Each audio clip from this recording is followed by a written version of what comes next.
En 3, 2, 1. Ya. Buenas tardes con todos y todas. Mi nombre es Yajaira Chingayipem, presidente del Círculo de Estudio y Semillero de Investigación Tucu y Sociología. En este día 50 de emergencia, vamos a abrir nuestra sección Entrevista Tucu. Y como primera invitada tenemos a Natalia Arbildo. Hola Natalia, por favor, ¿te puedes presentar? ¿Qué tal? Hola, ¿qué tal? Hola a todos los que están viendo. Hola Yajaira, gracias por la invitación y a Tucu y Sociología. Bueno, mi nombre es Natalia Arbildo, soy activista política y social, también abogada y bueno, interesada sobre todo en temas también de igualdad de género. Presido una organización que se llama Quilla Perú que ve esas temáticas. Muy bien, Natalia, vamos a iniciar. Bueno, en estos momentos estamos pasando por una situación muy difícil, que es el COVID-19. ¿Cuál es tu percepción acerca de ello? Bueno, creo que hay bastantes temas de por medio que analizar, sobre todo en el COVID.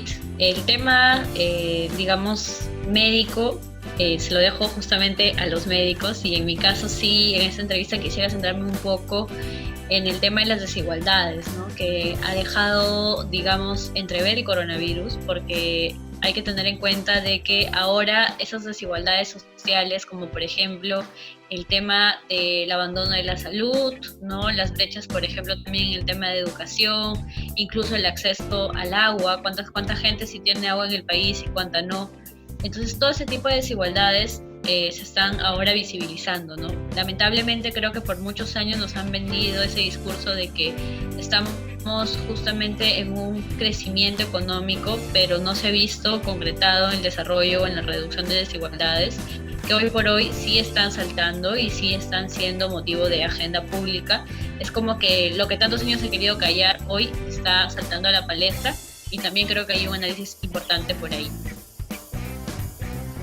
Ahora, el Estado, para evitar el contagio masivo de los peruanos, ha implementado ciertas medidas.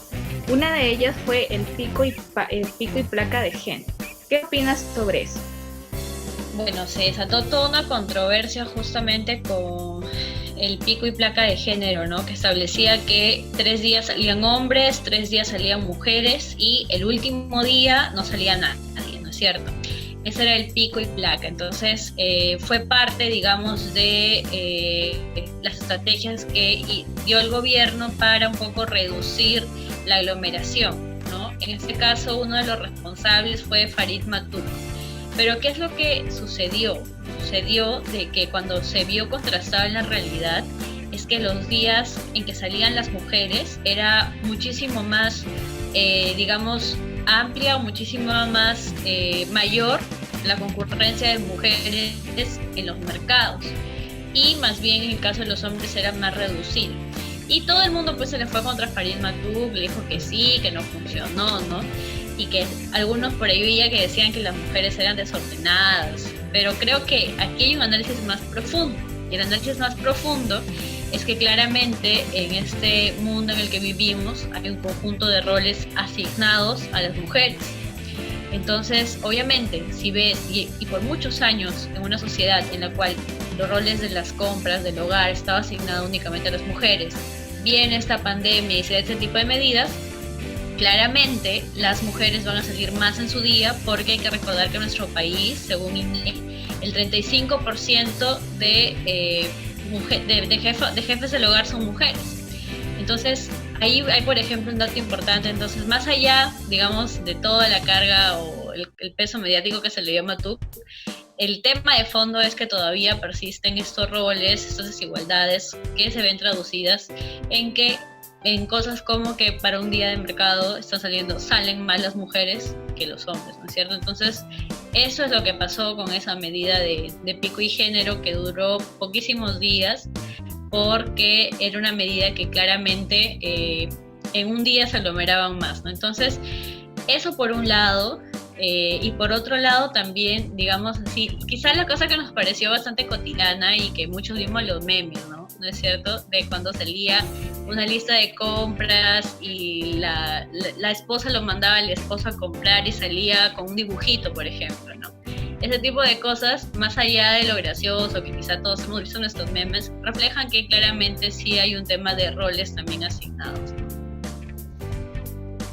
Y ubicándonos más o menos a la directriz justamente de género, hombre y mujer, también en esta época de pandemia, como se dice, está la otra pandemia, que es la violencia contra la mujer.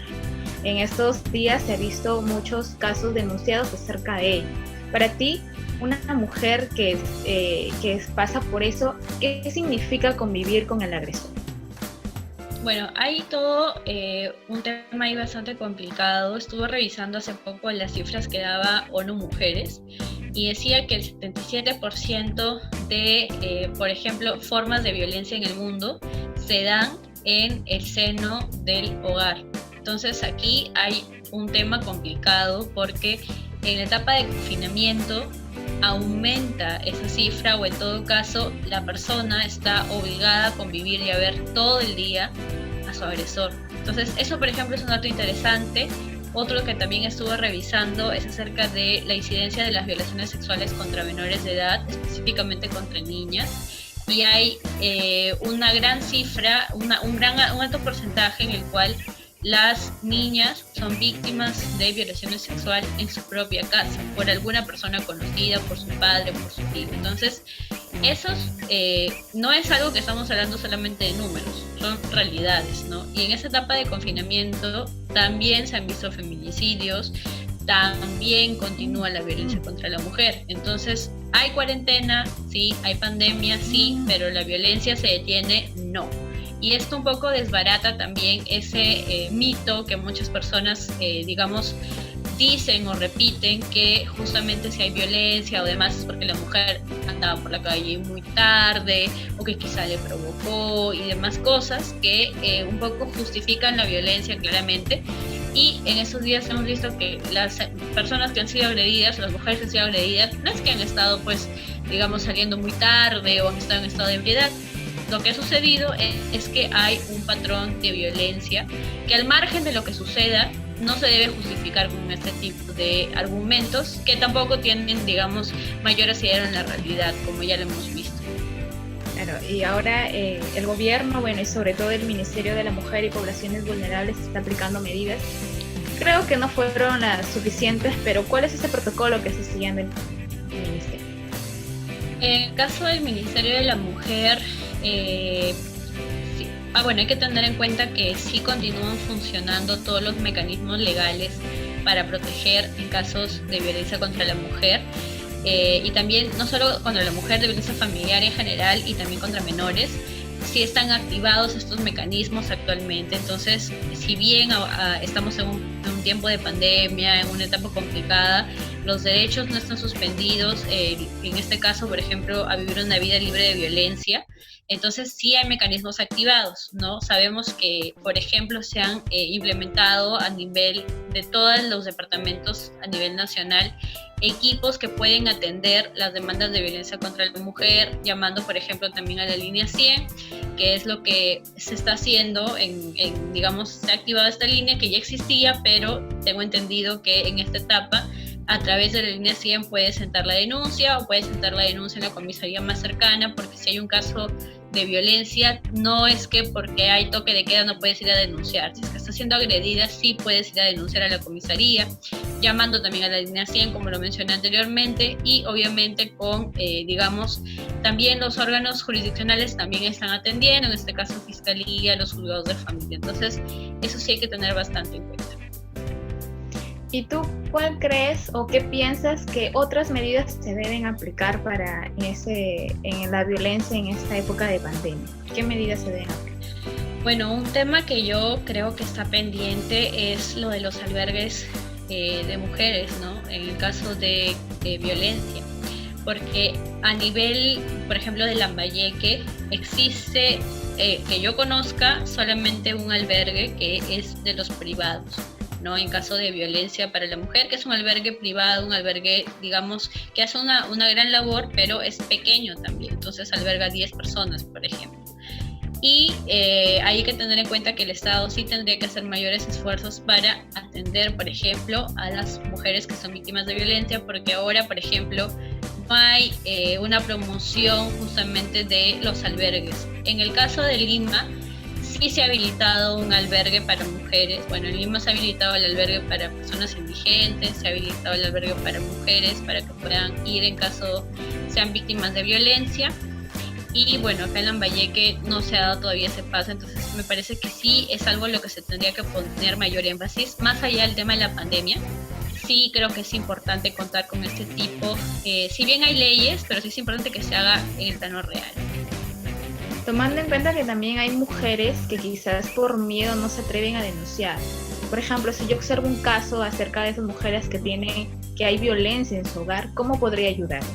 Bueno, en este caso hay que tener en cuenta que un tercero sí puede denunciar la violencia. O sea, si tú eres, digamos, ves que alguna vecina está siendo víctima, puedes llamar también a la línea 100, acudir a la comisaría, puedes, porque en calidad de testigo y también como la persona que está viendo justamente que hay una forma de violencia contra alguna persona, sí puedes denunciar. Entonces, en ese sentido no hay ningún tipo de problema. Muchas veces algunos piensan que es un tema netamente privado, no me voy a meter porque voy a tener mayores problemas o quizá no me corresponde, pero sí te corresponde porque estás facultado por ley a poder hacerlo. Entonces, me parece que en este tiempo hay que ser solidarios y también poder apoyar a alguien con la denuncia también es una forma de solidaridad.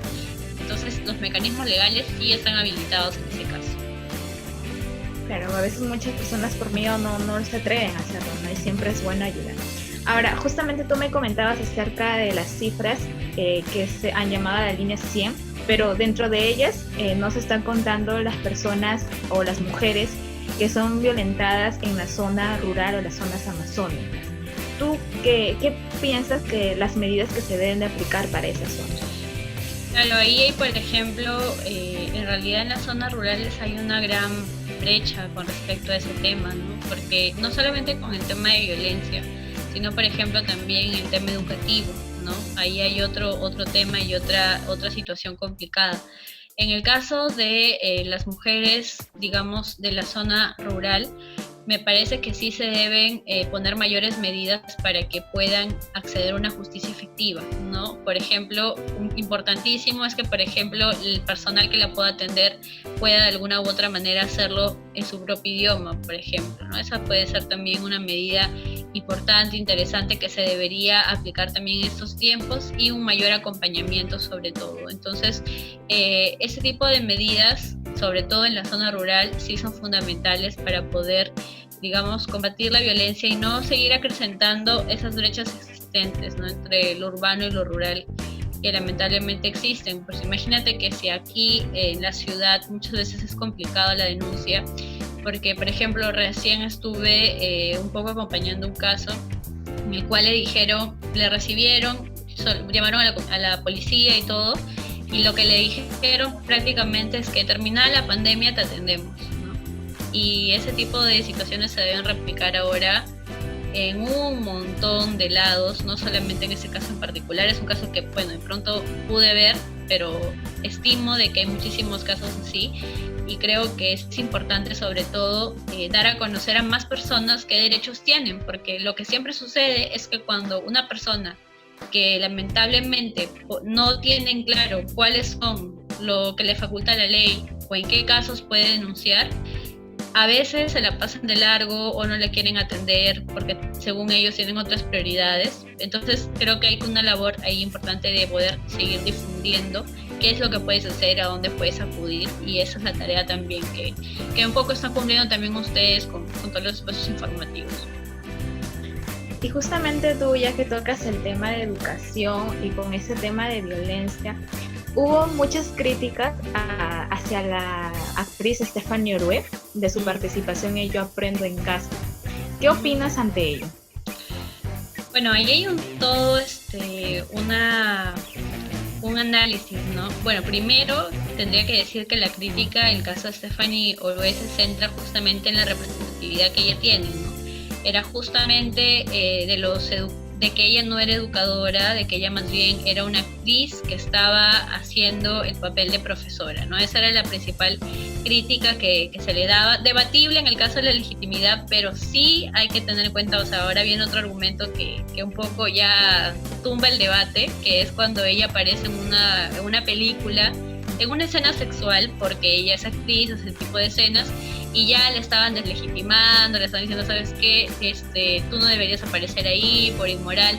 Y hemos visto también otros personajes políticos, ¿no es cierto? Como el caso de Salvador del Solar, que también ha tenido escenas sexuales, pero no se la ha deslegitimado de esa manera para ejercer un trabajo, ¿no? Entonces, a ella las críticas se le centraron con mucho más énfasis, sobre todo también por esa escena sexual, que a mi parecer no debería entrar en debate, ¿no? Yo sí creo que hay un sector válido que de pronto cuestiona la legitimidad de que quizás si un docente debería tener ese espacio o no debería tenerlo. Creo que es un debate hasta saludable poder conversar acerca de ello, pero lo que no me parece aceptable es reducir los términos del debate y decir, no, porque ella tuvo ese tipo de escenas, ya no puede salir, es un mal ejemplo para la población. Entonces, creo que por ahí va un poco la situación.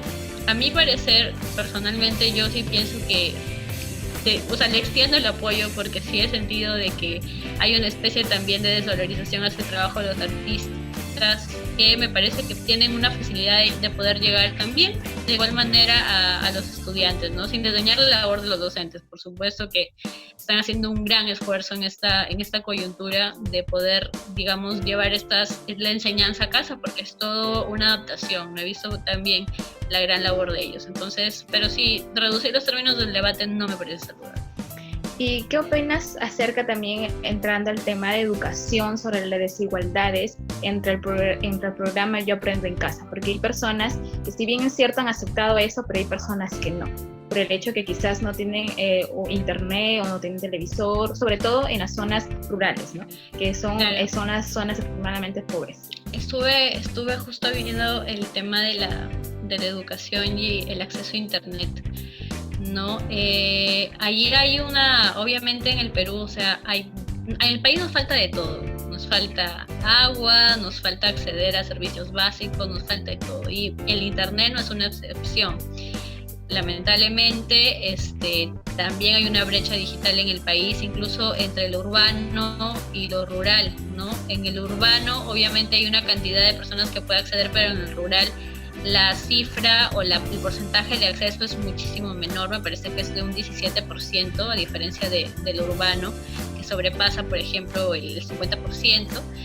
Y ahí hay una brecha digital también en el país. No todos los peruanos pueden acceder a internet, ¿no? Aproximadamente el 50%, casi la mitad del país, no tiene acceso a internet. Y la alternativa que se ha puesto es justamente la educación virtualizada, ¿no? Esa es para asegurar la continuidad de la educación, el gobierno sí ha emitido un decreto en el cual lo que se hace básicamente es establecer mecanismos para continuar con la educación, lo que se dice a nivel remoto, ¿no? Entonces, ahí un elemento fundamental, ¿cuál es? Es el internet. Y lo que ha autorizado un poco este decreto es presupuesto, por ejemplo, en el caso de las universidades públicas, para que puedan comprar laptops o tablets, o también para que puedan contratar servicios de Wi-Fi gratuito, ¿no? Ese es un tema también que se regula en este decreto, pero claramente hay una situación también de desventaja, y nuevamente los que pagan los platos rotos son las personas que siempre son excluidas socialmente, ¿no? Las personas que no tienen un ingreso económico fijo, quizá, o las personas que están en situación de pobreza.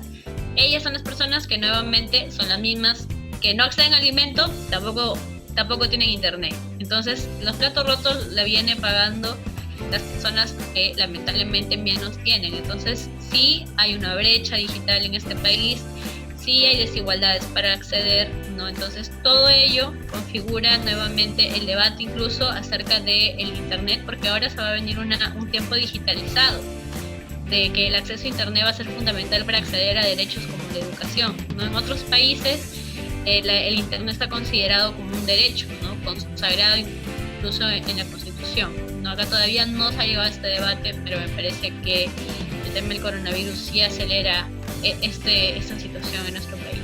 Que ya se verá igual. Bueno, igual sabemos que estamos en un país donde hay muchas desigualdades, empezando por género, también justamente esta entrevista era relativamente hacia la violencia contra la mujer. Y bueno, sabemos que también no hay violencia dentro de casa, sino también hay fuera, incluso en las pantallas, como lo hemos visto con Estefanía Orué y demás personas, ¿no? Quizás por algunas cosas que se muestran, las personas, el público la atacan, ¿no?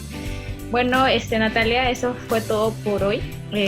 Bueno, quisiera que hables acerca de donde tú estás a cargo del Donatón Lambayeque, donde están participando muchas organizaciones. Bueno, en el caso del Donatón Lambayeque nos hemos unido con organizaciones juveniles con la finalidad de recaudar fondos para las personas que están en situación de calle. Lamentablemente en Lambayeque no hay un registro claro de un empadronamiento, por ejemplo, y como ya lo dije anteriormente, en Lima sí hay un albergue, aquí no hay un albergue, o sea, aquí estamos con muchísimas deficiencias a nivel de gestión, pero más allá de eso, hemos cursado cartas a las autoridades. No ha habido todavía una respuesta clara, únicamente la que nos ha dado una respuesta así formal ha sido la Defensoría del Pueblo, y ahora también se ha presentado nuevamente a través de un colectivo de sociedad civil ante el gobernador regional, ¿no? Lo que esperamos es que se pueda dar respuesta, pero mientras tanto no hay que quedarnos sin colaborar. Entonces hemos hecho esta donatón con la finalidad de recaudar víveres para las personas que están en situación de calle. Entonces ya les invito ya pueden colaborar, ya sea en dinero, y también ojalá puedan dejar el número de cuenta porque no me acuerdo, el dinero, o también en especies, en abrigo, en víveres, sobre todo que ya estén para comer en el instante, por ejemplo frutas, ¿no? Agua. Y todo eso nos va a servir porque vamos a ir a repartir. Conjuntamente hemos coordinado con el Comando COVID para que puedan ayudar a gestionar por ahí, ¿no? la ayuda. Y ese es este donatón. Esperamos, bueno, el apoyo de las personas para poder contribuir un poco a paliar esta situación que es complicada para todos.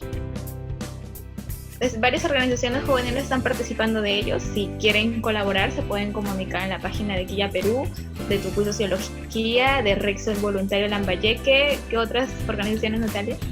Uy, hay bastantes. Está la Red Mundial de Jóvenes Políticos de Lambayeque, también está Solidaridad Ferrañafana, la Asociación de Pueblo Nuevo, y bueno, esas son las que hasta ahora me acuerdo, aparte de las que ya dije. Bueno, esperamos su ayuda y nuevamente gracias, Natalia, por el tiempo de la entrevista que nos has brindado. A ustedes, muchas gracias y sigan con su labor. Gracias, de igual manera, un abrazo, Natalia, y bueno, esto fue todo por hoy en nuestra nueva sección Entrevista Tuco. Hasta luego.